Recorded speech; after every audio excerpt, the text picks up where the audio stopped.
On the morning of December 31st, 2000, a woman named Haruko walked from her home to the house next door to check on her son's family. It was New Year's Eve, the turn of the millennium had just passed, and she hadn't heard from them since the previous evening.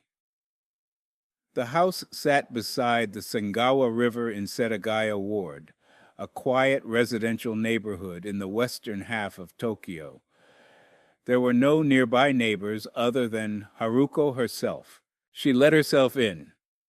What she found inside that house would become the opening story of the new millennium in Japan's newspapers, and 25 years later, it remains the most baffling unsolved crime in the country's modern history. Her son, Mikio Miyazawa, 44, had been stabbed to death.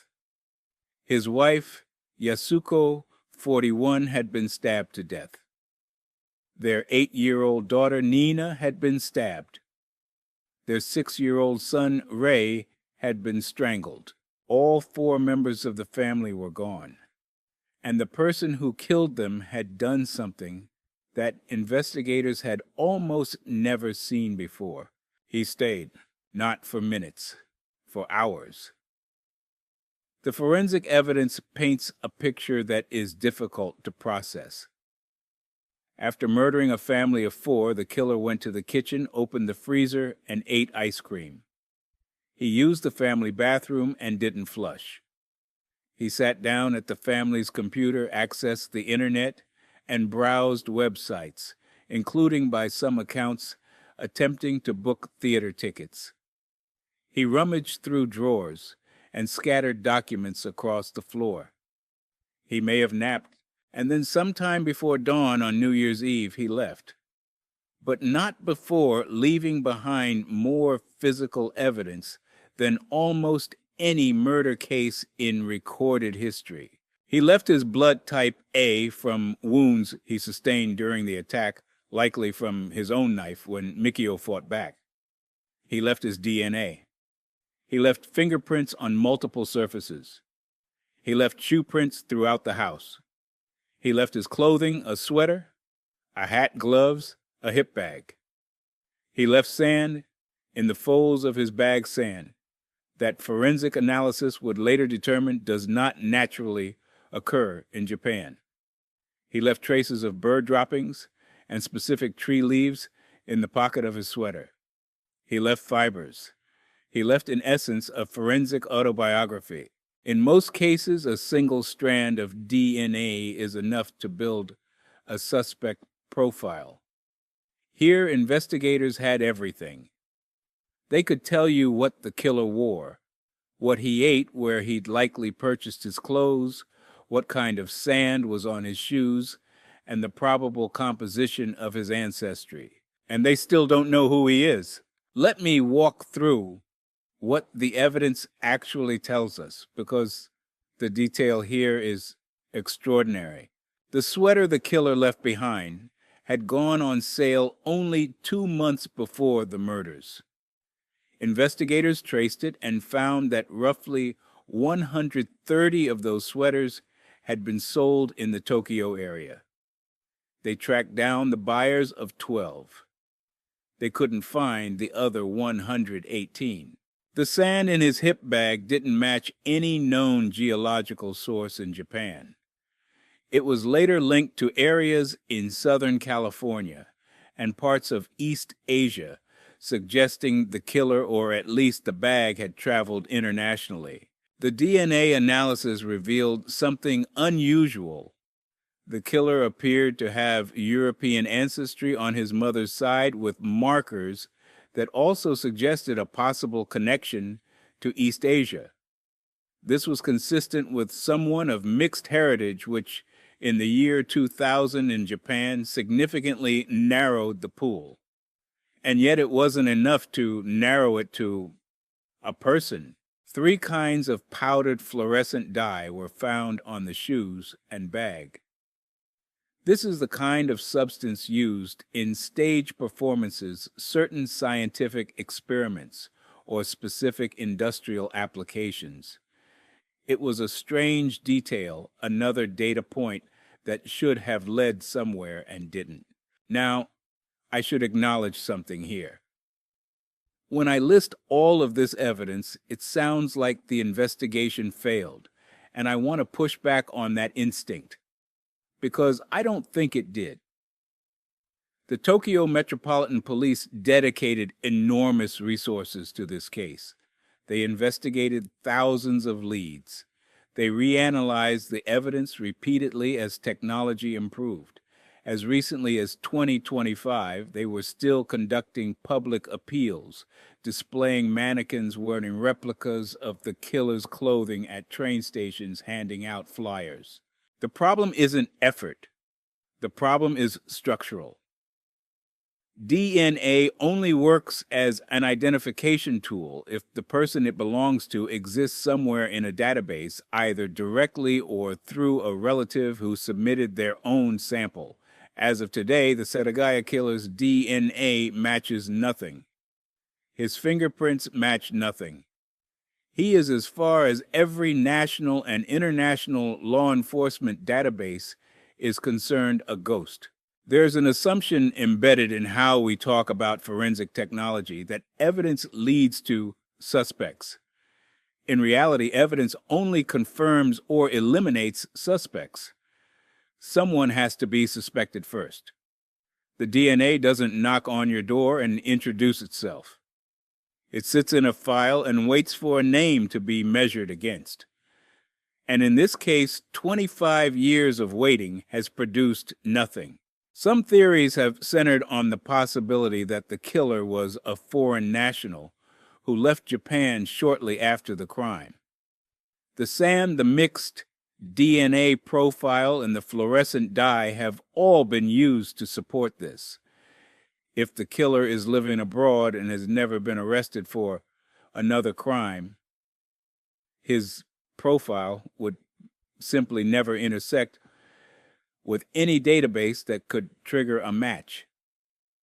He could be walking around right now with a life and a name and a job, and the most sophisticated forensic technology on the planet couldn't find him unless he happened to spit into a consumer DNA kit. Other theories have pointed to someone with a psychological disturbance, the extended stay at the crime scene, the eating the computer use, all suggest a person who was either deeply disturbed or shockingly indifferent to the risk of being caught. Some investigators have quietly wondered whether the killer might already be dead.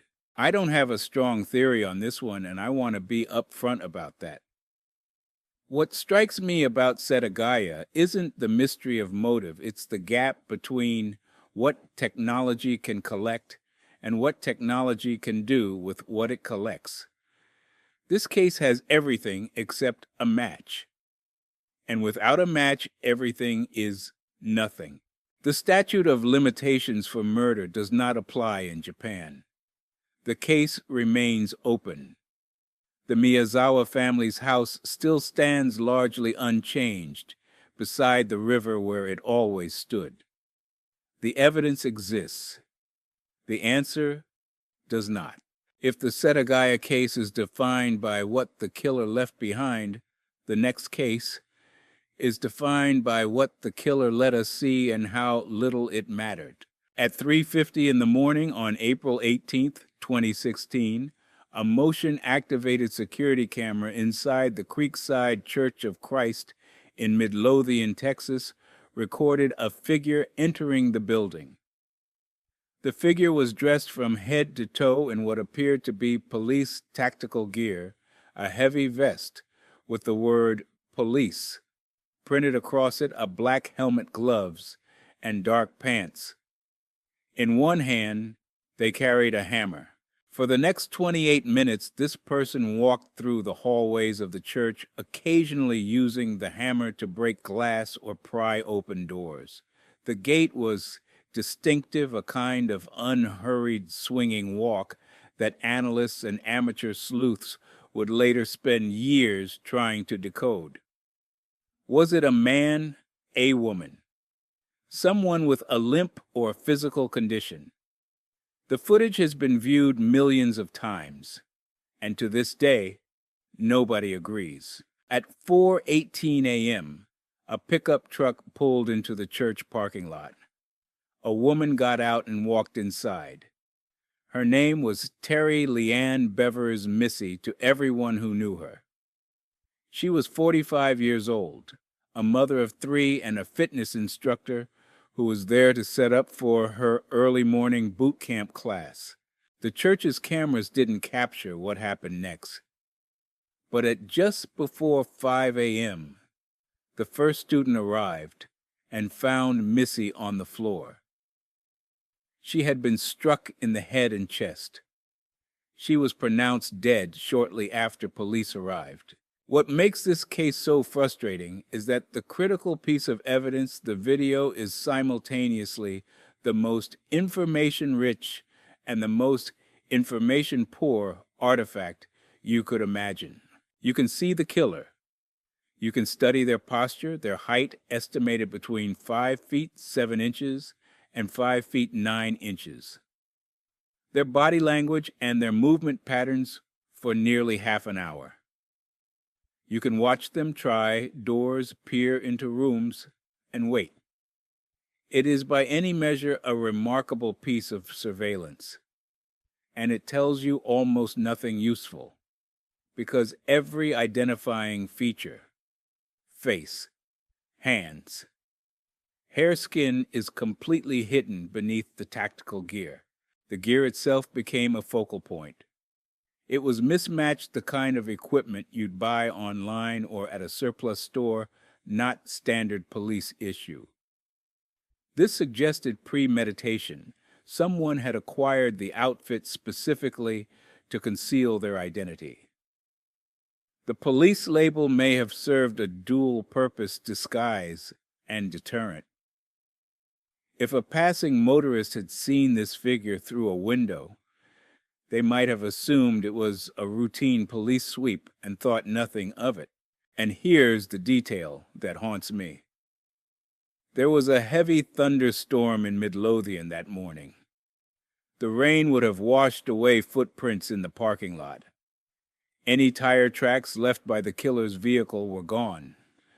Whether this was luck or planning is unknowable, but the effect was the same. The investigation that followed was thorough.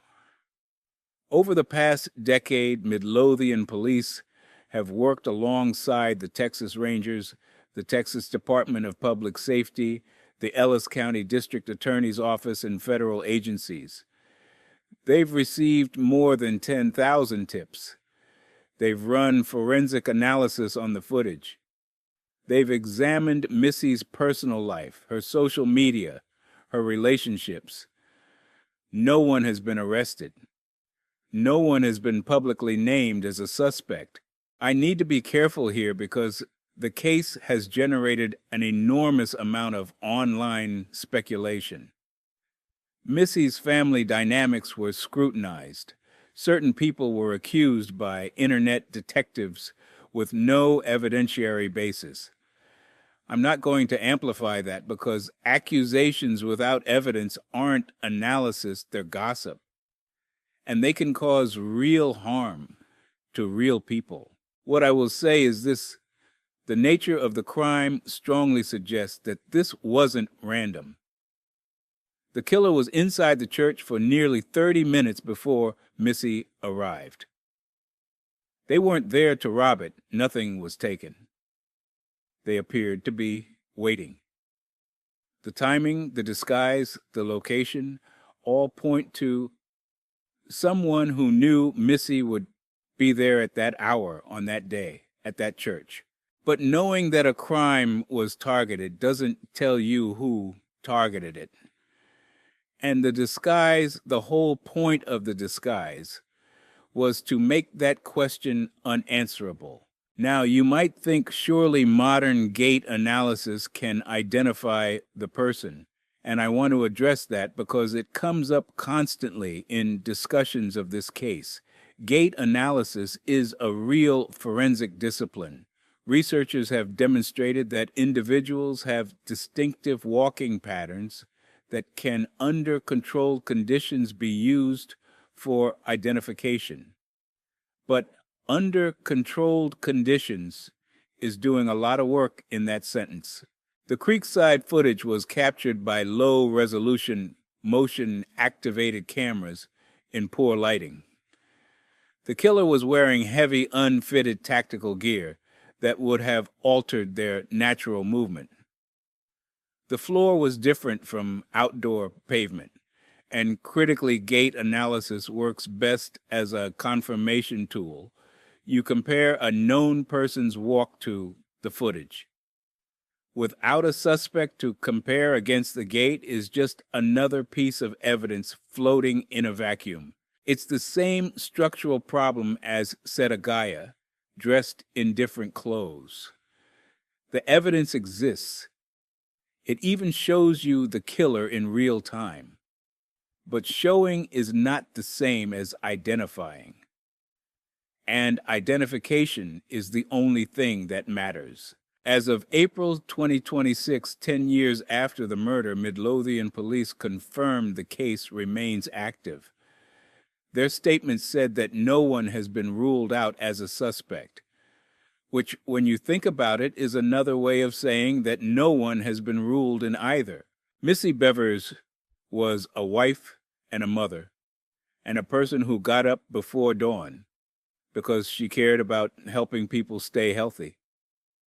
Someone in tactical gear walked into a church with a hammer and took that from her. A camera watched the whole thing. And a decade later, the camera might as well have been turned off. Hey, quick reminder that subscribing genuinely helps this kind of content reach more people. If you've made it this far, I appreciate it. The last case is unlike anything we've covered so far. In the first two cases, the question was the same: who is the killer? In this last case, the question is far more fundamental. Who is the victim? On the morning of November 29th, 1970, a man and his two young daughters were hiking through the Isdalen Valley, the Ice Valley, near Bergen, Norway. It's a harsh, remote landscape nestled between mountains. They weren't expecting to find anything out of the ordinary. What they found was a body, a woman partially burned, lying among rocks and scorched earth. Her face had been destroyed by fire. Nearby were the remains of a small fire, 2 melted plastic bottles that may have contained gasoline, an empty bottle of sleeping pills, a partially burned passport cover, and an umbrella. There was no identification on or near the body. When police arrived, they discovered something that would set the tone for the next half-century of investigation. Every label on the woman's clothing had been carefully removed, not torn off, surgically cut away. Whoever this woman was, she or someone had taken extraordinary steps to ensure she could not be identified. The authorities initially ruled the death a likely suicide. The sleeping pills and the fire were consistent with someone who'd taken a lethal dose and then attempted to destroy their own remains. But as detectives began tracing her movements, the case became something far stranger than a solitary death in a valley. Through hotel records and travel documents, police established that the woman had stayed at hotels across Norway in the months before her death, in Bergen, Stavanger, Trondheim, and elsewhere. She had checked in under at least 7 different names: Genevieve Lancier, Claudia Tielt, Claudia Nielsen, Alexia Zarn Merches, Vera Jarl, Fenella Lork, Elizabeth Lienhauer. None of these names, when traced, led to a real person. They were all fabricated. At one of the hotels, she had left behind 2 suitcases. Inside, police found wigs, a collection of currency from multiple countries, prescription glasses, personal items, and a diary written in a crude code. Analysts eventually cracked parts of the code, but it appeared to refer mostly to dates and locations of her travels. It did not give a name. Her fingerprints had been sanded or filed down, making comparison difficult.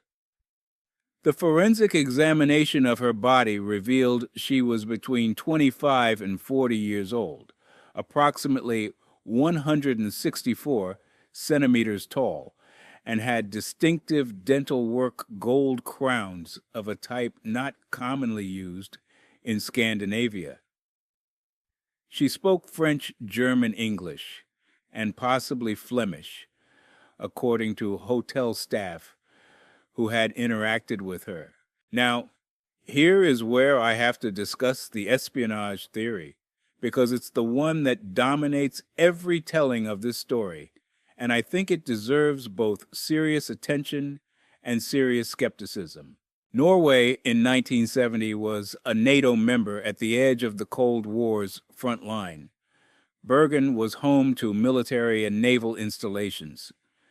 The woman's movements along Norway's coast, combined with her multiple identities, coded diary, and deliberate self-erasure, led many to suspect she was an intelligence operative, possibly working for Israel, the Soviet Union, or one of the radical left-wing groups active in Europe at the time.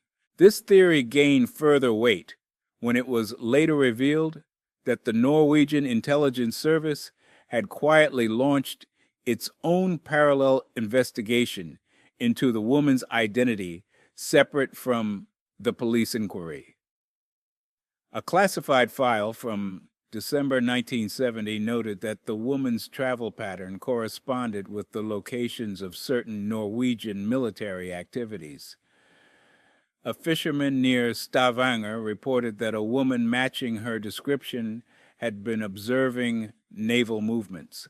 The espionage angle is compelling, but I have to push back on it because there's another interpretation that fits the evidence just as well and gets far less attention. Author Dennis Zacher Aske, in a book published in Norway, built a detailed case that the Isdal woman was not a spy, but a sex worker, someone whose multiple identities and constant travel were related to her work rather than to state intelligence.